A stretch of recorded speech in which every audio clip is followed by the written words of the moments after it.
Yo soy Mateo del Valle, y esto es Realidad México.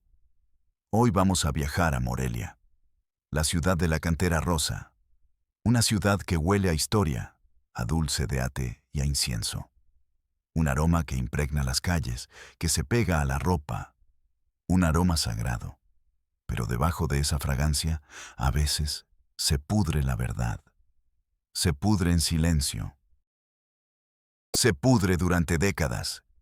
Esta es la historia de una niña a la que borraron del mundo. Una niña cuyo nombre fue tachado y su vida reescrita. Convertida en un expediente clasificado, en un susurro entre sotanas. Una niña que fue madre y fue hermana de su propio hijo. Y esta es la historia de la institución que juró ante Dios protegerla. Y en su lugar, la enterró en vida. Si crees que el silencio nunca es la respuesta, si crees que ninguna víctima debe ser olvidada para proteger la reputación de hombres poderosos, si tu alma todavía no se ha vuelto de piedra, suscríbete, activa la campana.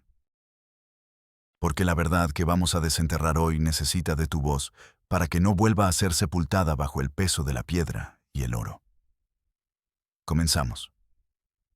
Ricardo Valadez amaba el silencio. No el silencio vacío, sino el silencio lleno de ecos. El silencio de los archivos. Amaba el olor del papel viejo, una mezcla de polvo, tiempo y tinta seca. El polvo dorado que flotaba como plancton luminoso en los rayos de luz que se colaban por las ventanas altas y estrechas. Era un archivista, un guardián de la memoria, un sacerdote laico de las historias olvidadas. Su nuevo trabajo era un sueño hecho realidad, el archivo histórico de la Arquidiócesis de Morelia. Un laberinto de estantes de madera oscura que olían a cedro y a cera. Un laberinto de legajos atados con cintas descoloridas. Un cementerio de vidas pasadas esperando a ser leídas. Su tarea era simple, casi monástica. Digitalizar los registros de bautismo del siglo XX. Un trabajo metódico, lento, predecible. Una danza repetitiva de sus dedos sobre el teclado. Nombre, fecha, padrinos, parroquia, día tras día. La misma rutina, un número tras otro. Vidas reducidas a 4 campos en una base de datos. Ricardo encontraba paz en ese orden, en esa repetición. Hasta que encontró la anomalía, el día que la paz se rompió. Era un martes por la tarde. Llovía fuera. El sonido de la lluvia contra los gruesos muros era un murmullo constante. Estaba trabajando en el año 1987, parroquia de San Miguel del Monte, un pueblo rural casi extinto. Y entonces apareció el registro. El nombre de la bautizada era Sofía Montes. Pero algo estaba mal. La tinta del nombre Sofía era diferente, más oscura, más nueva. La caligrafía era forzada, como si alguien hubiera intentado imitar un estilo más antiguo. Y en el campo del padre no había un nombre, había una línea gruesa, enfática, como una cicatriz en el papel. En el margen, una nota casi ilegible, escrita con un lápiz tembloroso, con la punta rota. Caso especial. No registrar al padre, por orden superior. Y debajo, otra nota, esta vez con un sello oficial, un sello morado que sangraba ligeramente en el papel poroso. Clausurado, Monseñor Agustín Quimpeje.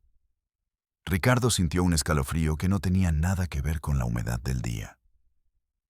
Se quitó las gafas, frotó el puente de su nariz. En todos sus años de trabajo, nunca había visto algo así. Un registro de bautismo clausurado por orden de un monseñor. Era una contradicción, un sacrilegio burocrático. Era como encontrar una página arrancada de la Biblia y reemplazada por una hoja en blanco. Su primer instinto fue ignorarlo. archivarlo, continuar. Era lo que el sistema esperaba. Pero no pudo. El silencio del archivo ya no era pacífico. Ahora tenía un centro oscuro, un agujero negro que lo atraía. Dejó el registro sobre su escritorio y fue a los estantes. Buscó el legajo original de la parroquia de San Miguel del Monte para ese año. No estaba.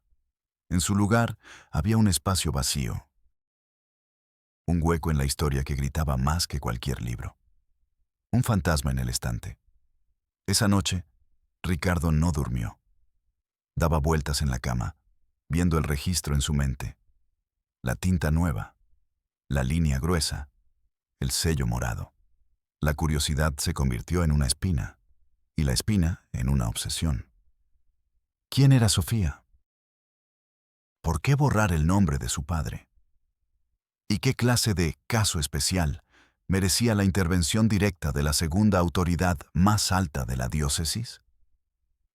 Volvió al archivo al día siguiente, antes de que saliera el sol. Empezó su propia investigación, silenciosa, clandestina.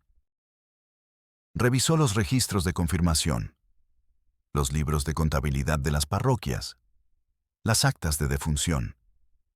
El nombre de Sofía Montes aparecía esporádicamente.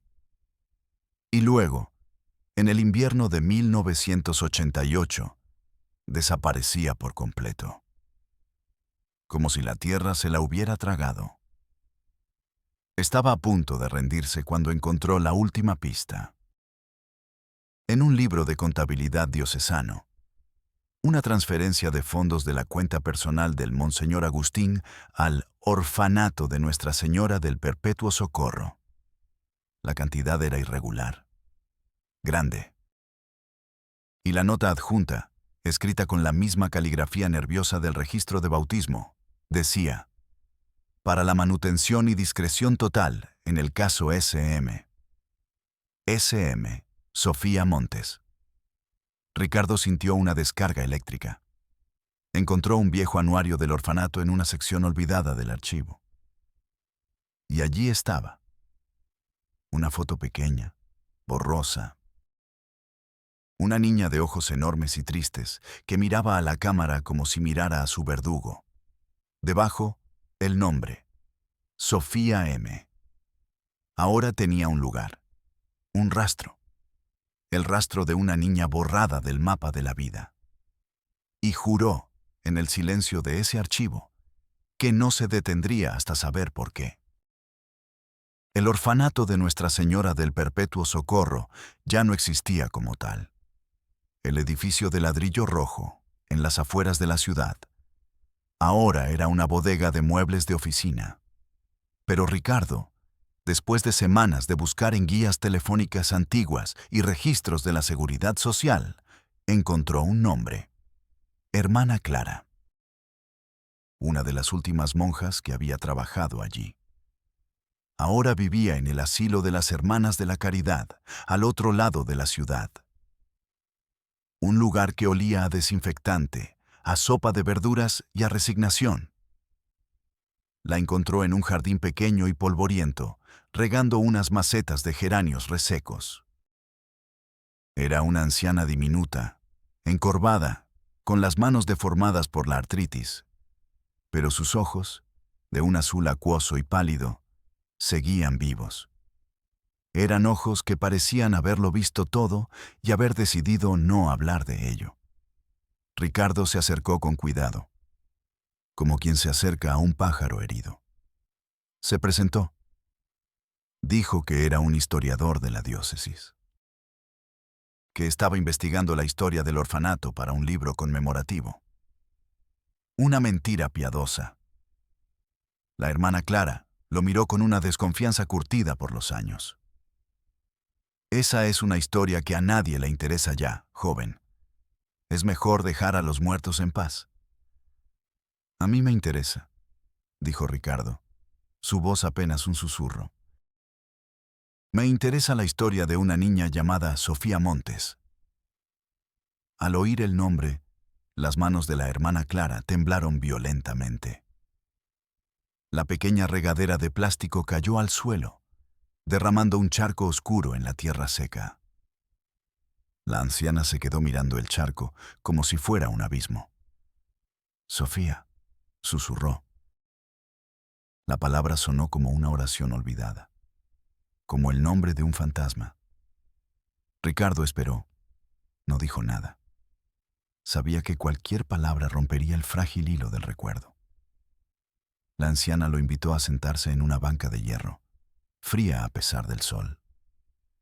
Tardó una eternidad en hablar. Sus palabras salían en fragmentos, como piezas rotas de un jarrón.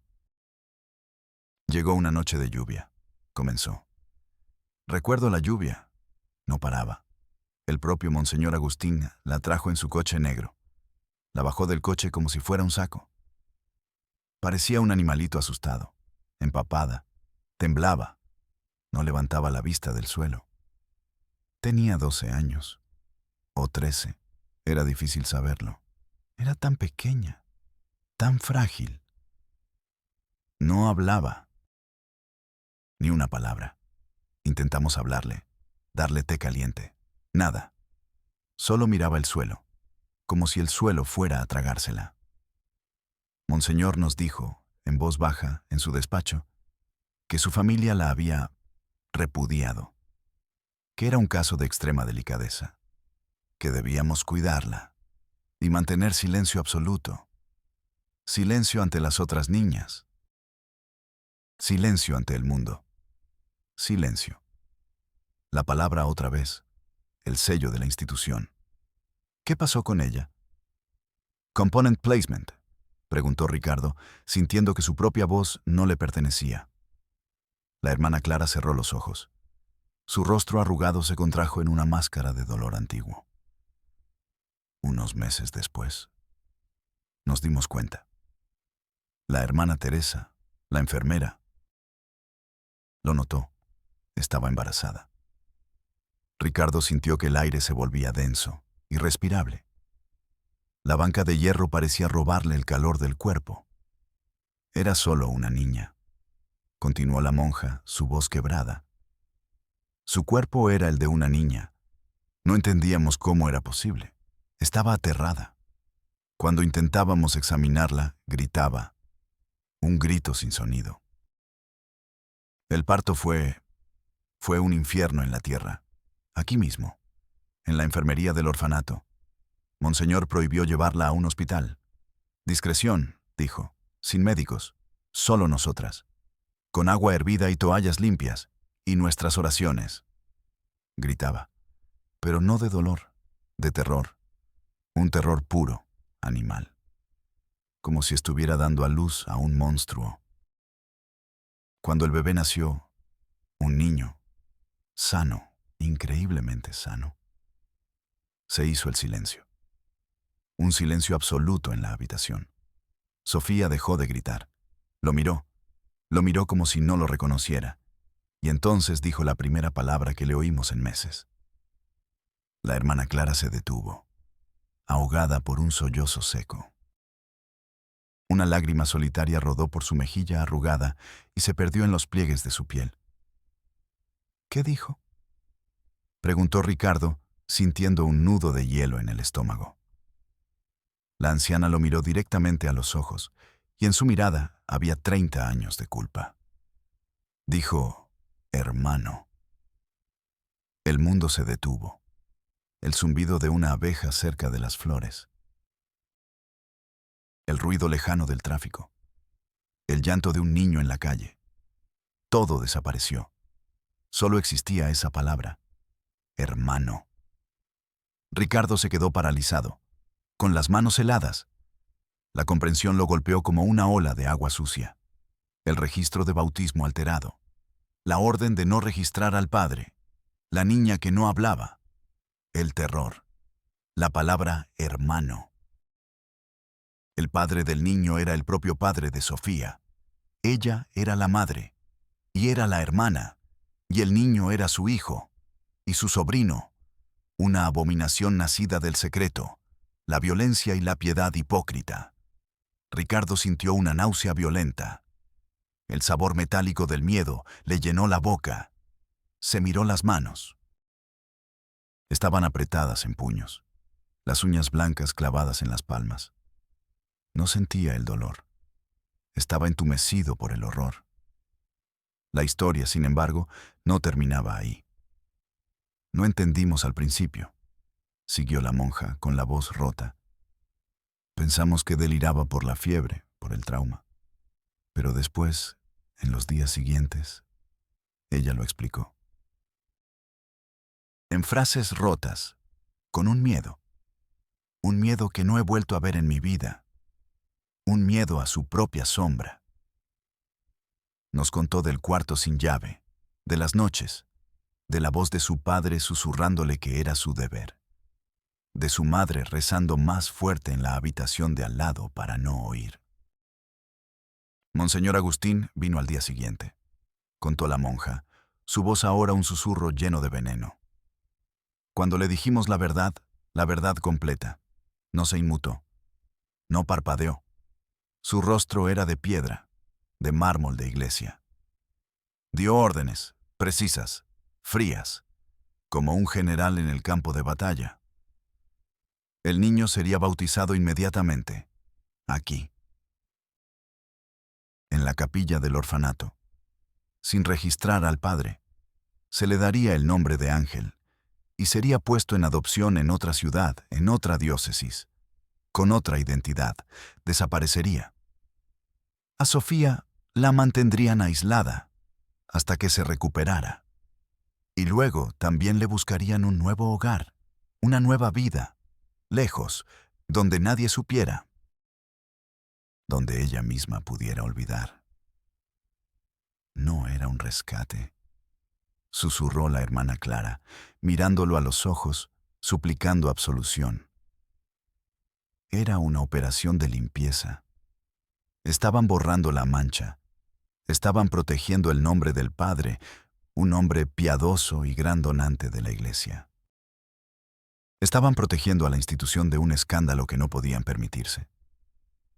Y nosotras las siervas de Dios, obedecimos, callamos. Que Dios me perdone, hijo, callamos. El silencio de la familia Montes no era por piedad, era por orgullo. Un orgullo duro y frío como la piedra de las iglesias que ayudaban a construir. Vivían en San Miguel del Monte, un pueblo suspendido en el tiempo, donde la palabra del cura era ley y la del padre de familia, evangelio. El señor Montes era un pilar de la comunidad, un caballero de Colón. Rezaba el rosario en público, daba donativos generosos. Su nombre era sinónimo de decencia. Su casa era impecable. Su mujer, una sombra silenciosa y devota que vivía para servirle. Y su hija, Sofía, su propiedad, su espejo, su creación. El horror comenzó cuando Sofía era demasiado pequeña para entenderlo, para nombrarlo. No era violencia de gritos y golpes. Esa violencia es ruidosa, deja marcas visibles.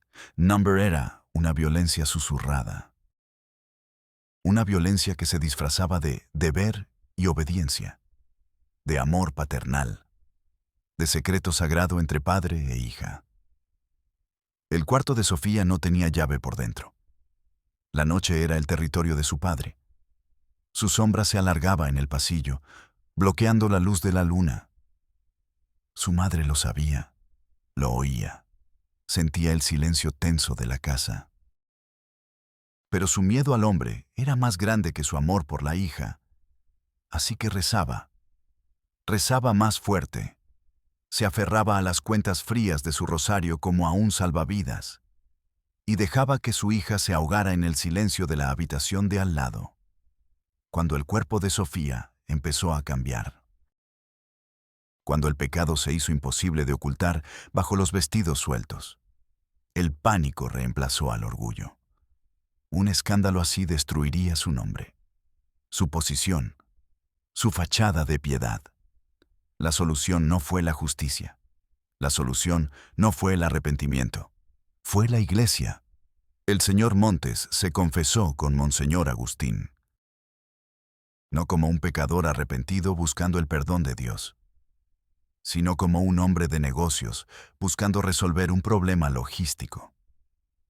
Presentó la situación como una prueba de fe, como una hija débil y descarriada que los había avergonzado a todos, y ofreció una donación muy generosa para la restauración del sagrario de la catedral.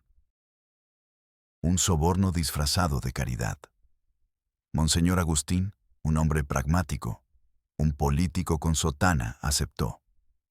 Vio el escándalo que se avecinaba, el daño a la reputación de uno de sus mayores benefactores, el daño a la imagen de la Iglesia en toda la región, y tomó una decisión. No por el alma de Sofía, sino por la salud de la institución.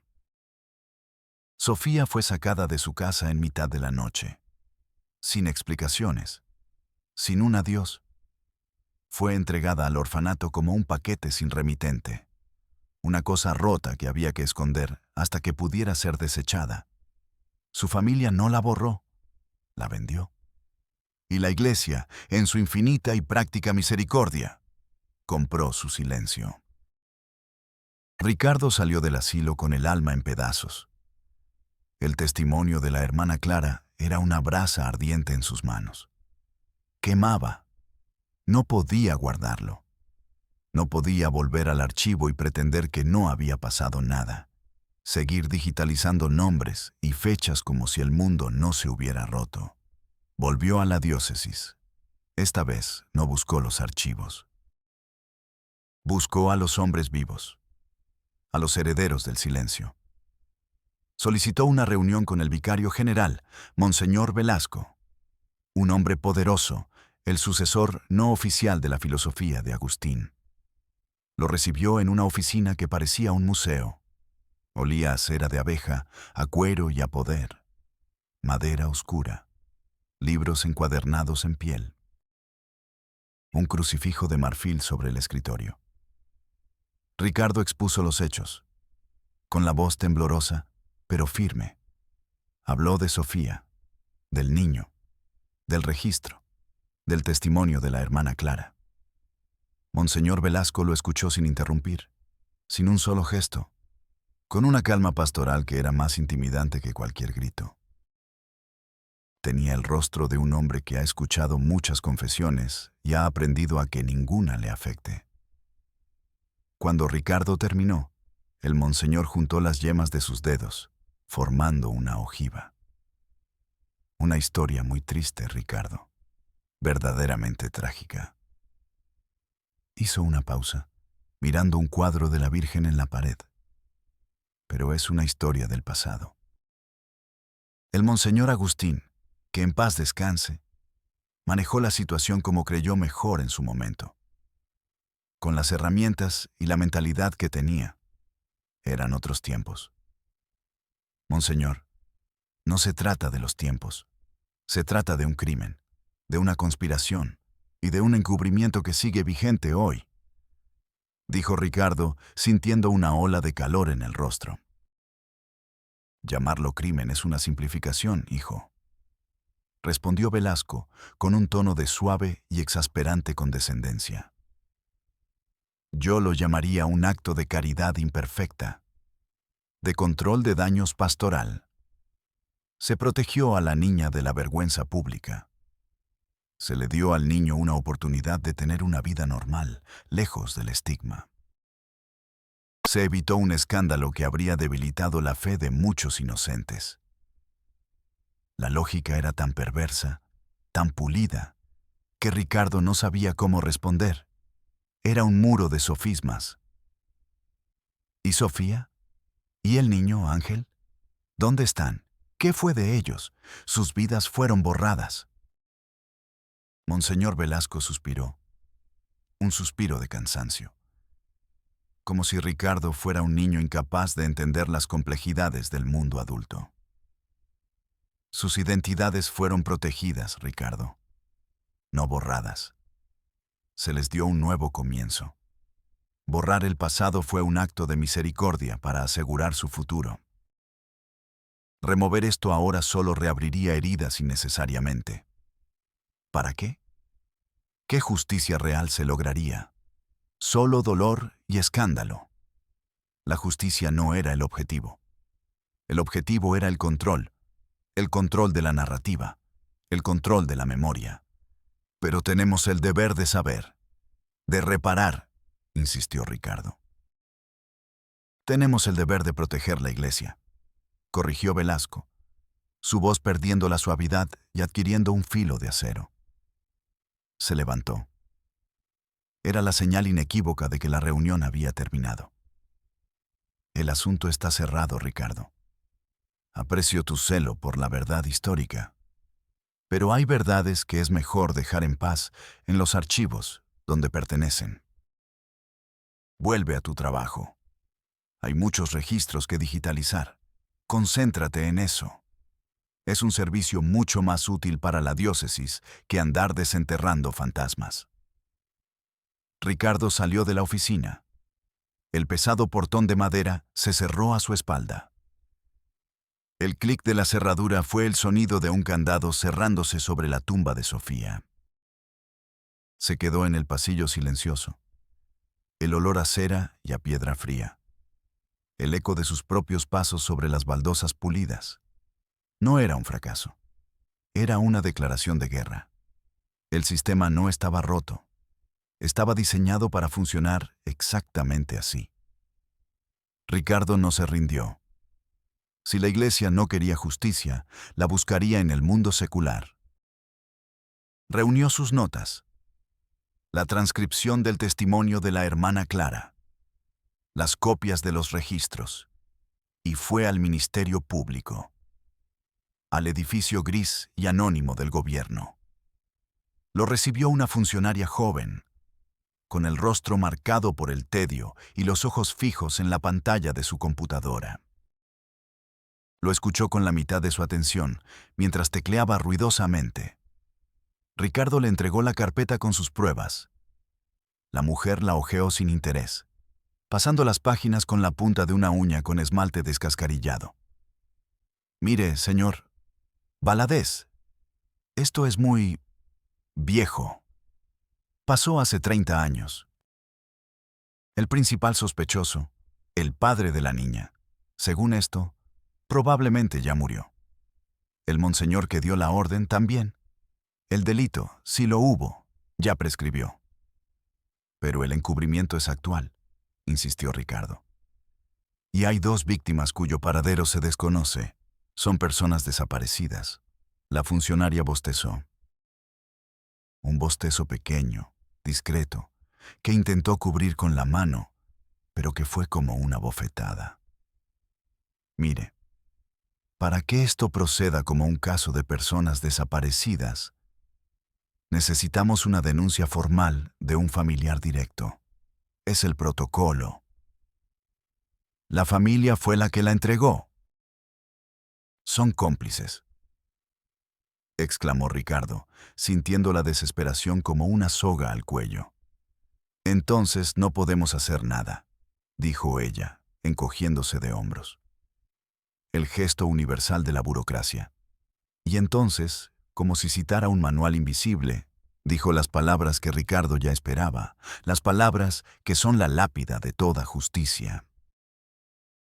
Cuando Carmen regresó a la oficina con las pruebas, un superior le dijo, con la mirada perdida en un monitor: Señora Mendoza, ahora esto es un caso de personas desaparecidas. Eso le corresponde a otra dependencia. Llene el formato 2B. Se volvió hacia él. Llene el formato de información ciudadana, el 14-G. Lo archivaremos por si surge nueva evidencia. Le tendió un formulario. Papel barato, tinta corrida, idéntico en su propósito al silencio de la diócesis. El horror, una vez más, clasificado, archivado, olvidado. La historia de Sofía y Ángel no tiene un final claro. No hubo un reencuentro televisado. No hubo titulares. No hubo justicia. El silencio ganó. La alianza no escrita entre el poder de la fe y la indiferencia del Estado. La institución, con sus muros de piedra y sus archivos sellados, demostró ser más fuerte que la verdad de una niña rota. Sofía y Ángel son fantasmas. Dos nombres borrados. Dos vidas redirigidas por el poder y el miedo. Quizás viven en alguna otra ciudad. Con otros nombres. Ignorando la verdad enredada de su propia sangre. Quizás Sofía encontró algo de paz. Quizás Ángel creció para ser un hombre feliz. O quizás no. Nunca lo sabremos. Y esa es la verdadera victoria del sistema. La duda, la incertidumbre, el olvido como política de Estado. Ricardo Valadez ya no trabaja en el archivo. Renunció al día siguiente de su visita al Ministerio Público. No podía ser el guardián de una memoria llena de agujeros intencionados. A veces, pasa por la Catedral de Morelia al atardecer. Mira sus torres de cantera rosa encendidas por el sol poniente. Y ya no ve la casa de Dios. Ve un mausoleo. Un monumento magnífico y hueco a un secreto bien guardado. La prueba de que el peor de los infiernos, a veces, se construye con las piedras más sagradas. Soy Padre del Valle, y nos vemos en la próxima Realidad México.